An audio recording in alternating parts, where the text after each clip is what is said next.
Ja, këtu. Maku. Zvën si grave. Vasaj të mërshme. Se? Se përqen? Të mërshme. Që ti identifikoj. Vetëm të film ke lujt? Vetëm të film se nuk më linin. Se? Duhet po, s'më linë të mami. Biles kam bërë kino prova, për filmat tjerë nuk më linë, bëjë skandal. Edhe Institutin e Arteve, unë e kam fituar me luftë. Nuk më linin, nuk doni që të bëhesh artiste. Jo, në asnjë mënyrë. Po ti nga njerëz kaq të iluminuar prindër? Deri diku ka pasur të drejtë, është një profesion që nuk ka të ardhme. Po pse ti kisha talent? Është një profesion që nuk ka të ardhme. Ngrit, ti kisha talent. Po nuk talentin tim aty, e shikonte në tjetër drejtim me një fjalë. Nëse. Po ky është një film që bëra mirë mbasi që e bëra sepse është kujtim, është flokët e tmerrshme. Po pse më të tmerrshme? Të tua ti kishe? Të mia, po. E bukur kjo. Si Jimi Hendrix, tmerrshme. Femia shafi nguli këmbë atëre. Nguli këmbë? Zori, po, hajde. E bëra tash, okay, në rregull, do iki nga shkolla. Zako, po iki.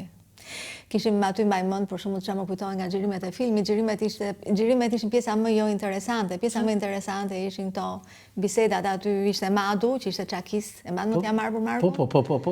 Edhe bisedat me Madun ishin perl, ishin të pa. Ishte shkollë më vete, domethënë. Shkollë më vete, ëh? Djali I Petro Marko. Kishte aty shumë element që ishin intelektual. Po mirë, shesh xhirimi si ishte?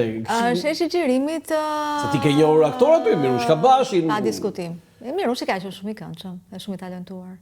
Se të luash tani me Mirushka Bashin, të luash edhe me aktor tjerë. Rabia ka qenë aty, Rabia Hyka. Po. Nuk e di nga bëhet, u zhduk Rabia që atëre, Aleko Prodani. Ti Aleko si ti turresh aty, ë? E ke lënë makun kështu, e ke lënë ashtu, e bërë Alekon për I lek. Po. Ishte edhe Viktor Gjoka. Viktor Gjoka sapo ishte kthyer e rehabilituar atëre nga dënimi që ishte martuar. Sa honorar morë për këtë film? Pak. Me mund ato sa merreshin hiknin direkt me një fjalë. Sa lek, sa? Se më mend, ë? Ç'a bleve me ato? 100, 200, 300 euro. Kështu lek. Lek. Euro. Euro. Bukur euro. Ç'a bleve me ato? Ishin të pa llogaritshme. Pa llogaritshme. Ke vajtur atje te 15 kaçi ose te Pallati I Kulturës ke ngërë një kombekaj atje, një akullore. Buxheti që merri në filma shqiptar ishte. Skandal, ë? Okej, foto tjetër. Ishte edhe Adhurim Lako, se harrova të them, që merre me financat, vllai Bujarit. Lakja. Tani, Çifti Mani. Agim Zajmi. Jo, Çifti Mani njëherë këtej. Ingrid. Piro me Pavlinën, unë do doja diçka se ti edhe Roza Gnoza, po për Çiftin Mani njëherë? Elita e artit në Shqipëri. Elita? Sigurisht. Çfarë kujtimi ke me Piron dhe me Piron, unë mbaj mend që kur dash diplomë në këtë kam përsëritur dhe herë të tjera, po më falësh fakt dhe duhet ta ripërsëris me fjalë se nuk ja shkaloj dot. Më ka puthur në ball. Edhe më ka puthur? Bravo. Po, në mes në sken, po. Është për mua është nga momentet që do më shoqëroj deri në fund të jetës. Po. Domethënë profesori yt, ai që hodhi filmin në diplom. Ai ka qenë një personalitet I jashtëzakonshëm. Në diplom, ë? Të puthin ball dhe ç'a tha? Bravo. Kujtim të bukur pas ka Ingrid. Me Pavlinën nuk kam pasur kështu bisedë të afërt, domethënë njiheshim së largu, përshëndeteshim me Rozën, po. Edhe me Agimi ka qenë skenografi I diplomës time. Skenografi. Po me Pavlinën nuk ke ndonjë histori Jo, nuk e kam njohur nga afër. Gatë më të bukura të kinematografisë. Dhe ndryshe nuk ka qenë atipike për Shqipërinë. Me si Boqell, me portretin, po, ka qenë vajzë ardhur nga Lushja. Më shumë si franceze. Po, nga Lushja, po, se ju tironësit I shkoni çukta, katunarët thoshin po. Pavlina I vinte kështu gjithë pas, gjithë Tiranës, ë? Shumë me temperament, shumë dinamik ka qenë shumë e mirë. Okej, edhe Roza, po. Foto tjetër. Roza ngelet ikon, për mendimin tim, numri 1. E takon? Numri 1. Rrallë kam takuar, tani domethënë nuk të del koha të takosh këdo. Domethënë, po thash si e ruaj në kujtesë, Roza është e mrekullueshme. Foto tjetër. Është edhe soft si natyrë, shumë e ngrohtë. Ja pra se kishe merak. Ja Marbër. Madu. Petro Marko. I kam shkuar edhe në shtëpi Madut me Gensin. Po? Dashin atëre se kishte shumë shok. Petro Safo edhe Nita, ja. Po? Një familje fatin e të cilës nuk doja uroja as armikut. Si ka mundsi? Si ka mundsi? Ja. Njerëzit më të mençur dhe prandaj thash edhe në parantezë për Edin që nuk domethënë rehabiliton dhe afron njerëz që vërtet mund t'i japin atij nder në radh par pas të tjerëve me një fjalë. Kështu si kundër dhe nga Hoxha, ai kishte pak a shumë të njëjtin stil që merrte rreth vetes jo vërtet më specialistët dhe më për mua ky është treguesi kryesar. Domethënë, unë në pak momente që kam pasur pozicion drejtues në jetë, jam përpjekur të marr rreth vetes time njerëz që dinë më shumë se mua, ose që janë vërtet personalitete në fushën e tyre, se ti përmes tyre pastaj përpiqesh në projektin që ke. Projekti është mega. Domethënë ti ke edhe qeveria është një projekt i madh me një fjalë. Ingrid, më tregoj një histori me Jamarbrin. Me Madun. E para njerë që unë rrallë e mbaj mend Madun të ketë qenë esëll. Jo i pirë. Ishe gjithmonë i alkoholizuar? Gjithmonë. Madu ka qenë një periudhë në fillimet që unë u njohita me Madun, ka qenë i fejuar, s'mund të them, po ishte rrëmbyer me këtë motrën e Ivona Batallit me Mirelën. Mirela ka qenë e mrekullueshme. Edhe nuk e lejonin prindrit atëra, nuk e di. Mirelën kam kopa e parë, ka qenë një vajzë shumë simpatike, shumë e këndshme. Më pas e Madu... Ama Madu tallesh me të gjithë, Da, po. Këtë e kisha art. Madu i personifikonte, ai domethënë ka pasur këtë gaz maraz, si thon shkodranët, të gjitha gjërat i shikonte përmes një spektri shumë sarkastik, kishte pa gjithmonë, domethënë për të jeta ishte prerë pa nisur akoma me një fjalë.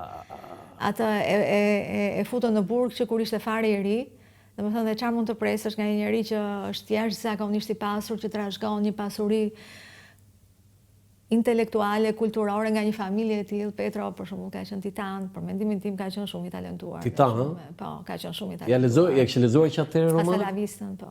Të gjitha romanet ti? Hasalavistën kam lexuar. Ti kishe mundsi Hasalavistën? Po. Foto tjetër. A kishe diçka mos? Safo Markon e kam hasur emrin e saj, kështu personalisht nuk e kam njohur, po vetëm ilustroj Safo Markon. Dhe ilustrimet e saj kanë qenë vërtet shikoje dhe të zgjonin, i përshtateshin personazhit ose të zgjonin ty të ndihmonin të futesh në Nuk ishte zakonshme. Ka qenë dhe kjo, megjithatë thash është personazhi i errët i dyshimt, nuk e di. I errët? Pse? Nuk preferoj të flas, domethënë po thonë që ishte involvuar me sigurimin e shtetit, nuk e di nëse ka qenë vërtet. Fjalë. Tash e theme, fjalë. Tash e theme. Prandaj po them, po ka qenë shumë e talentuar, në shtëpinë botuese ka qenë duket. Në shtëpinë botuese. Këta janë gjëra domethënë që çfarë dëgjoj rreth rrotull, më kupton dhe nuk mund t'i. Qartë. Foto tjetër? Ka marrë malli? Shumë. Shumë, ë? Takimi i parë me këtë godin ka qenë në vitin 81 apo 82. Po? Po. Kur sa mbarove gjimnazin? Para se të filloj. Sa mbarova gjimnazin, po. Ai që vogël çfarë bëri ti aty? Ishte një emision me këtë Ibrahim, si e kishte ai për këtë muzikën gura popullore, Gura popullore? Ja, çishte nuk e di si quaj. Po, do thënë me këngë popullore. Grupet amatore që vinin në. Po popullore, nga rrethet. Dhe ndër këto që kam intervistuar ka qenë dhe Gaspër Çuçia. E ke intervistuar? Ti ke intervistuar Gaspër Çuçin? Çfarë thua? Në cilin vit edhe herë? Unë fillova këtu, mund të kem filluar, se mbaj mund të mirë, ka qenë viti 82 apo 83, me Gacin, ka qenë pak para saj, do të thënë ai është. Të përshkatoj, para se të përshkatoj. Ai përshkatuan në cilin vit? Disa muaj. 83, 84? Në ato plus minus, nuk e. Dhe ti e ke, do të. E kishte ftuar Ibrahimi, po. E ke intervistuar Gaspër Çuçin dhe pastaj filloi procesi. U arrestua. Disa muaj më vonë. Mbaj mend që shokova atëherë. Ka qenë shumë vital në studio, shumë i këndshëm qeshte, do të thonë. Jashtëzakonshme. Po mirë, në këtë intervistë besoj thanë një gjë për jetën apo thjesht për gjëra muzikore? Jo, thjesht për gjërat muzikore. Ekziston intervista në arkiv? Jam prishur, e keqja është që arkivi i televizionit atëherë xhiroi me bobina. Po. Edhe prisheshin sepse nuk kishte lënë të parë, domethënë bobinat, këto që ishin kryesore, domethënë ruheshin në arkiv, ndërsa pjesa tjetër xhiroi mbi to, që për mendimin tim është krim i madh, nuk e di domethënë se çfarë ka ndodhur. A të kujtohet çfarë tha Gasperi në një gjë? Po kur more lajmi që u arrestua dhe u pushkatua? Jam shokuar, më erdhi shumë keq. U pushkatua? Më erdhi shumë keq se atëherë të pushkatohesh ose të ishe armik i popullit ishte Ishte kështu, krim kundër njerëzit në shok, harë. ishte shok që të shoqëronte disa ditë me një fjalë, po. Sa vjet punove në ato momente në RTS? Unë kam qenë tërkohës, domethënë e angazhuar në TVSH, ku më shumë, ku më pak, në gjëra të ndryshme me një fjalë. Në kohën që mbarova diplomën, u emrova si regjisore në departamentin e krijimtarisë artistike. Në cilin vit u emrove Në atje? 89, punova vetëm një vit dhe në atë vit bëra këtë kohën pentagramin tim me Osman Mulën. Ti e bëra atë kohën pentagramin? Me Osmanin. Ai ishte regjisor, ju? Po, ai më quante bashkë regjisore, po Osmani sigurisht ishte i tia me një fjalë. Kemi bërë gjëra shumë të këndshme aty, shumë që ishte progresiv dhe kur i shikon, domethënë ka një emocion të virgjër, ka shumë potencial kishte prurje, kishte shumë prurje, nuk kishte gjëra fake, domethënë drita etj që ti të kalosh kohën edhe të. Kishte shumë prurje nga të cilat një pjesë e konsiderueshme janë perla, janë të mrekullueshme. A ka një histori të veçantë në atë se ishte fundi i regjimit komunist? Çfarë ndodhte në RTS në atë kohë? E kuptonin ata që do rrëzoj apo kishte edhe kështu komunistë atje që vazhdonin? Në RTS unë pak kam pasur kontakte me të cilët besoja të bisedoja diçka më tepër me një fjalë. Ka qenë një situacion shumë i politizuar dhe ishte e vështirë që të besoje ose të pretendoje që mund të bëje një bisedë jashtë kornizës medike tjetër me një fjalë. Atëherë ka qenë drejtor Virgjil Kule, në drejtor Ylli Pepo, Shaqire Xhvelaj ka qenë i programeve artistike, në redaksinë e kemi pasur Pandin Laço, Genc Pulaj, Shkreti, ka ndruar jetë, ka qenë Osmani, ka qenë kjo Kalia dhe Dhurata, kanë qenë kështu redaktore muzike Shaban Ibrahimi,